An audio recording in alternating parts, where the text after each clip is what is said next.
Olá pessoal, tudo bem? Vamos hoje falar novamente de Eça de Queiroz com o livro O Crime do Padre Amaro. É um livro bastante denso, tem muitas páginas, quase 500 páginas, dependendo da versão, divididas em 25 capítulos. É considerado uma das principais obras de Eça de Queiroz. Ele escreveu enquanto ele estava na cidade de Leiria. E é justamente nessa cidade que se passa a maior parte da história do livro. Eu li na versão do Kindle, tá aqui para vocês darem uma olhada. Essa versão aqui é uma coletânea de mais de 20 obras de Eça de Queiroz. Está custando R$ 3,79 na Amazon. Possui uma escrita, já é o terceiro livro que eu leio dessa coleção e eu encontro pouquíssimos erros gramaticais, de formatação. Os comentários também no site da Amazon são muito positivos. Então eu recomendo, tá pessoal? São R$ 3,78. Vocês podem ter acesso a praticamente todas as obras, as cartas, os artigos escritos por Eça de Queiroz. Um autor português, um dos maiores escritores portugueses, tá? Ele, além de escritor, foi um diplomata e também um advogado. E teve nessa obra uma grande ousadia, uma grande coragem em mostrar para a sociedade do século XIX atos muito criticados pelos eclesiásticos que estão presentes no livro. E como o próprio nome do livro diz, nós teremos contato com um crime realizado por um padre. Só que não é só isso, tá? Ao longo das 500 páginas, nós veremos todo o modo como a arrogância, não só do Padre Amaro, mas de outros padres e de várias pessoas que têm uma vivência muito próxima da igreja, né? Todos os seus fiéis. Então é uma crítica bastante pesada aos eclesiásticos e essas pessoas que se julgam como donas da moral, como representantes da moral, representantes da moralidade, de tudo que deve ser feito e seguido, mas que no final, por baixo dos panos, realizam outras ações, outros pecados que seriam gravemente julgados pela própria Igreja Católica. O começo da história é justamente quando um padre, o pároco da cidade de Leiria, falece por apoplexia. Ele falece e deixa vaga a sua posição. Nesse momento, o jovem Padre Amaro estava procurando um novo local, uma nova igreja para trabalhar, uma nova cidade para residir, pois onde ele estava não estava muito contente. Ele era um jovem, tinha acabado de sair do seminário, ainda estava procurando um local para ficar em definitivo. Antes dele ser encaminhado, ele já pede a um cônego da cidade, o cônego Dias, que o auxilie em relação à moradia, em relação a tudo que ele vai precisar nessa cidade. Então ele manda uma carta para o cônego que consegue localizar, escolher um local adequado para o Padre Amaro, que seria a casa da Sinhá Joaneira. A Sinhá Joaneira era uma pessoa muito próxima do cônego Dias, não sei se vocês me entendem, muito próxima. Então ele seria muito bom, pois o Padre Amaro ficaria lá, poderia ajudar financeiramente, né, pagando o aluguel para a Sinhá Joaneira, e o cônego Dias poderia ter, né, algumas outras regalias ali também. Ele também teria um benefício em troca disso. Então beleza, juntou a fome com a vontade de comer. Então ele falou para o Padre Amaro: não, já temos o local, está tudo certo, pode vir para cá que você será bem acolhido. Padre Amaro então foi para Leiria, do seu novo local. Quero fazer agora uma ressalva que também tinha no livro a respeito da vida de Padre Amaro até esse momento, até o momento em que ele chegou na cidade onde se passaria a maior parte da história do livro. Ele, durante a sua infância e a sua adolescência, ele não foi criado pelos pais, e sim por alguns parentes.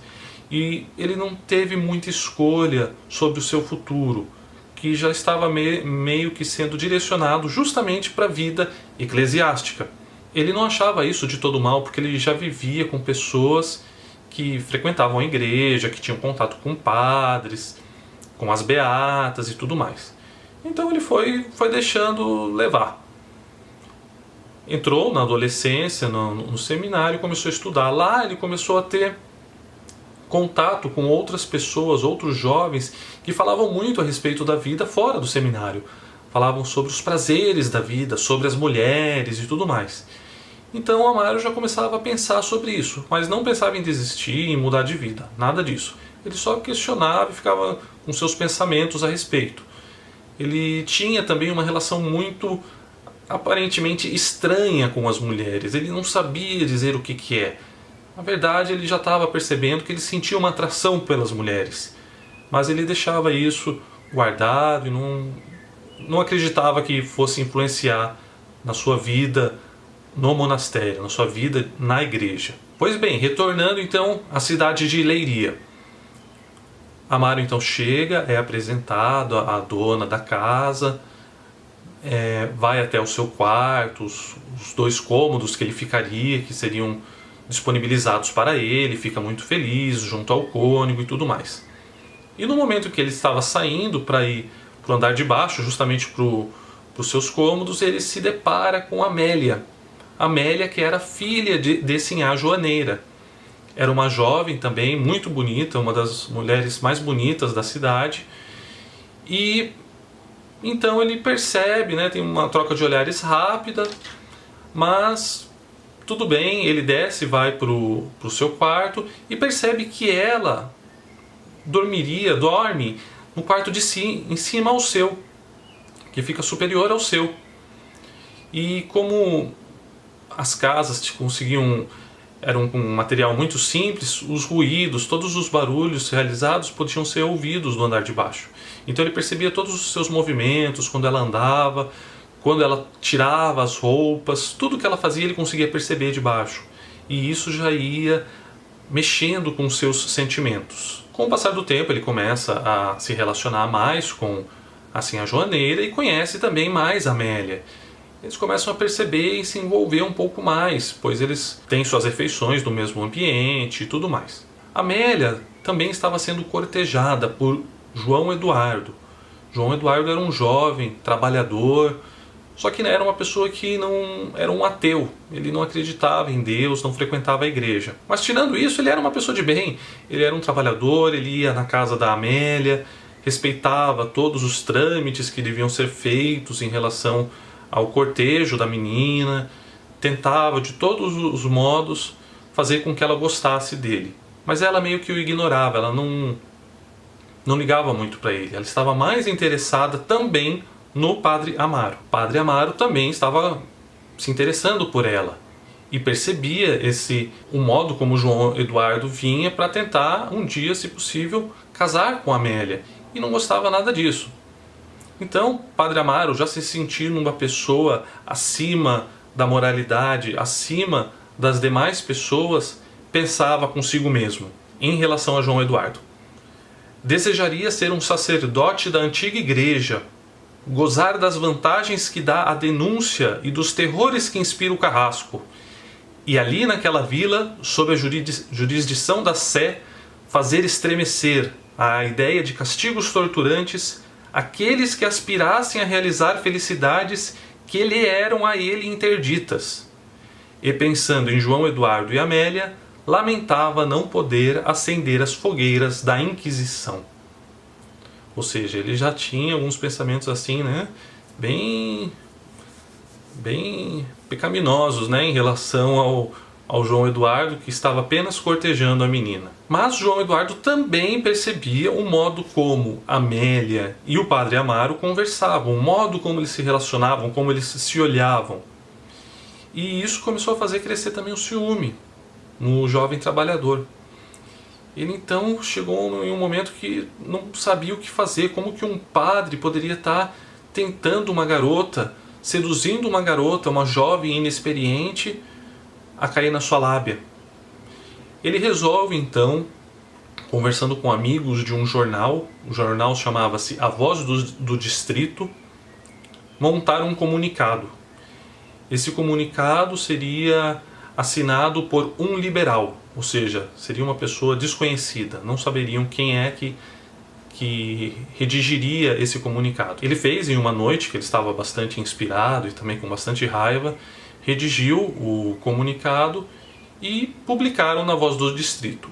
Esse comunicado falava não só dava a entender não só as seduções de um padre para uma garota ingênua, como também todos os outros fatos pecaminosos que os padres realizavam.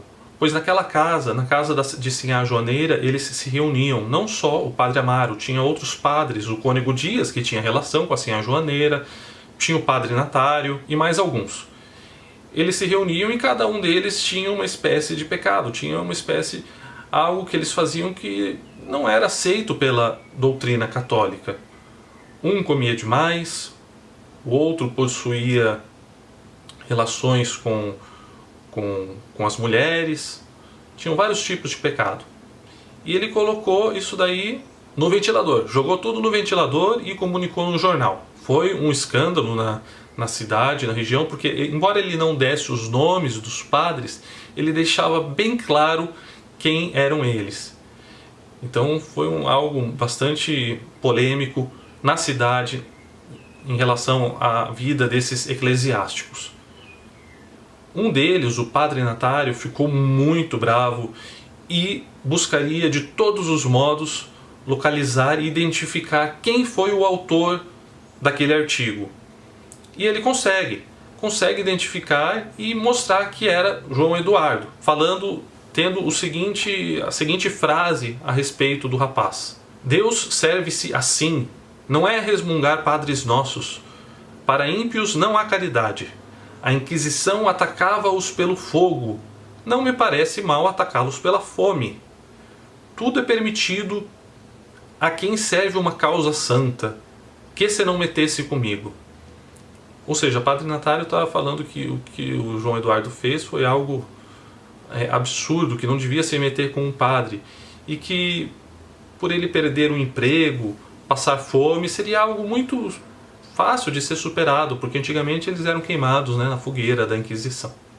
Eles conseguem então acabar com a vida de João Eduardo, que perde o emprego, fica furioso. Na verdade ele ainda não tinha perdido o emprego, ele tinha ficado muito bravo, todos falavam dele na cidade, o noivado dele com Sinhá Joaneira, com Amélia, tinha sido já rompido, ele estava perdido ali da vida, muito bravo, e sabia que tudo isso era por culpa justamente do padre Amaro, que estava tentando seduzir a garota que ele tanto gostava.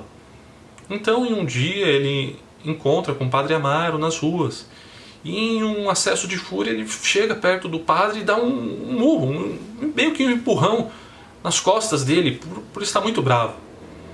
E aquilo, causa uma comoção geral entre todas as pessoas que estavam na região, com outro padre que estava junto de padre Amaro. Meu Deus do céu, o que estava acontecendo? Estavam tentando assassinar o padre Amaro. Na verdade, tinha sido apenas um leve empurrão, em um momento de muita raiva de João Eduardo, que estava sendo achincalhado por todos na cidade. Então, João Eduardo deixa a cidade, ele sai de cena, percebe que ali sua vida vai ser um pouco mais complicada, e fica aberta a porteira para o relacionamento entre o padre Amaro e Amélia. Os dois conseguem então se aproximar ainda mais e, por um modo, o padre Amaro consegue então localizar e identificar um local para eles se encontrarem.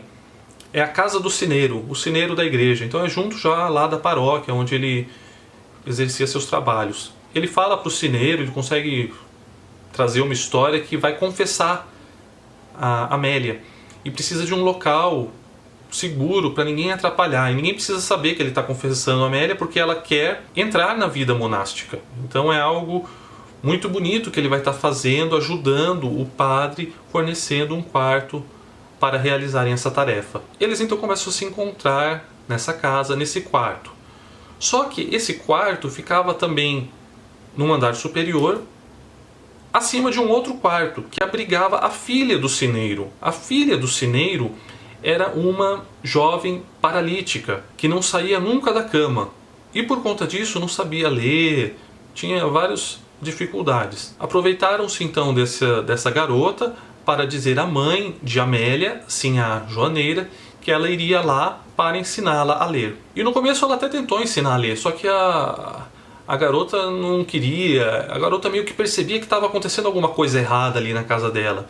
Porque mesmo depois das aulas que a Amélia dava, ela subia junto com o padre para o quarto de cima. E como ela mesma dizia, eles pareciam cães. Tinha alguns barulhos no andar de cima e tinha algo muito estranho. Assim, o cônego Dias, que era um amigo do Padre Amaro, também conseguiu descobrir isso em um dia que foi lá visitá-los, por acaso. E a paralítica, Totó era o nome dela, conseguiu falar que eles se encontravam. O cônego então ficou abismado, como que o Padre Amaro estava fazendo isso, estava se encontrando com a Amélia em um quarto, escondido. Então ele foi questionar o padre. E quando ele questionou, o padre falou, mas como assim? Por que você está querendo me dar uma lição de moral? Sendo que eu também já encontrei o senhor junto da sinhá Joaneira, sozinhos também em um quarto. Para concluir esse diálogo, eles dizem, começa com uma frase justamente do cônego Dias. Mas você, homem, no começo da carreira? E daí responde Padre Amaro, e você, Padre Mestre, no fim da carreira? Então riram ambos. Imediatamente cada um declarou retirar as palavras ofensivas que tinham dito e apertaram-se gravemente a mão. Depois conversaram. Ou seja, entre os dois estava tudo certo, não teria problema, um não falaria o que o outro fez. Só que mais tarde aconteceria um fato que já era de se esperar. Amélia apareceu grávida. Como eles iriam resolver esse impasse? Várias conversas foram levadas a cabo para tentar resolver esse problema. E no final chegou-se à conclusão de tentar separar Amélia de sua mãe, deixá-la ela em um local e a sua mãe em outro, para daí ela conseguir realizar o parto. Em todos esses meses ela esconderia, que estava grávida. O parto, o nascimento, ocorreria próximo das férias, do período de férias. Então eles utilizariam esse período de férias para levar assim a Joaneira e o cônego Dias para a praia, bem longe da filha, Amélia, que estaria em uma casa cuidando de uma parente deles que estava doente. Então seria mais fácil, elas ficariam separadas, a Amélia ficaria isolada e daí chamariam alguém para ajudar no momento do parto. E depois resolveriam, iriam ver o que fariam com a criança, Eles iriam, na verdade, levar para uma ama de leite, para alguma pessoa que cuidasse dessa criança, sem que ninguém soubesse que Amélia, que era filho de Amélia e do padre. Só que quando Amélia vai para essa casa e fica lá cuidando da outra senhora que estava doente, ela começa a se confessar para um outro padre e começa meio que pressentir a sua morte. Ela percebe que aquela casa ali tem alguma coisa estranha e ela talvez não vá resistir ao parto. E o Padre Amaro também começa a deixar ela um pouco de lado, começa a ter descaso por ela, não trata tanto dela, visita muito pouco. Indo muito mais visitar o cônego Dias e assim a Joaneira na praia, para se divertir, um local legal e tudo mais, do que ficar com a grávida, com a moça que ele tanto amava. A Amélia então vai se deteriorando e no dia do parto consegue dar à luz a um garoto, mas não resiste e morre por muita perda de sangue. Quando a criança nasceu, o Padre Amaro pegou e foi levar para a ama que iria cuidar dessa criança. Era a Tecedeira de Anjos o nome dela. E depois ele retorna para falar com a Amélia. Só que quando ele retorna, daí ele sabe justamente que ela havia falecido. Então ele resolve ir lá e buscar o seu filho, o garoto. Só que já era tarde demais. Quando ele chegou lá, já a Tecedeira de Anjos falou que o garoto, não sabia o que tinha acontecido, mas o garoto já havia falecido, estava todo roxinho e estava morto. Foi lá e mostrou para ele também. E assim, daí depois disso, no último capítulo, a gente tem justamente um encontro do Padre Amaro, mais tarde, alguns anos mais tarde, com o cônego Dias. Eles conversam sobre todos os fatos, sobre todas as pessoas da cidade, como estava a vida e tudo mais, e a vida continua, sem nenhum problema. Tá bom, pessoal? Então esse é um pequeno resumo do livro, assim, foi muito polêmico naquela época. O autor, Eça de Queiroz, foi muito corajoso, mas o modo como ele expressou, como ele apresentou a história foi ótimo. A linguagem dele foi muito clara e apresentou fatos que são muito, assim, são fatos que podem acontecer. A gente consegue perceber que o modo como ele se exprime mostra que tudo isso pode acontecer, pois foi algo bem natural o desenrolar da história. Ele critica muito a igreja, né, católica, vários padres pelas suas lições de moral. Mas não só os padres, muitas pessoas também que eram devotas da igreja também tendem a passar essas lições de moral. Enquanto que outras que não frequentam a igreja, às vezes realizam atos muito mais caridosos do que esses frequentadores. Esse é o ponto em questão do livro, né? Esse conflito do que é o verdadeiro ato de caridade, o verdadeiro ato de amor, que é o que Jesus pedia, e o que está sendo apresentado.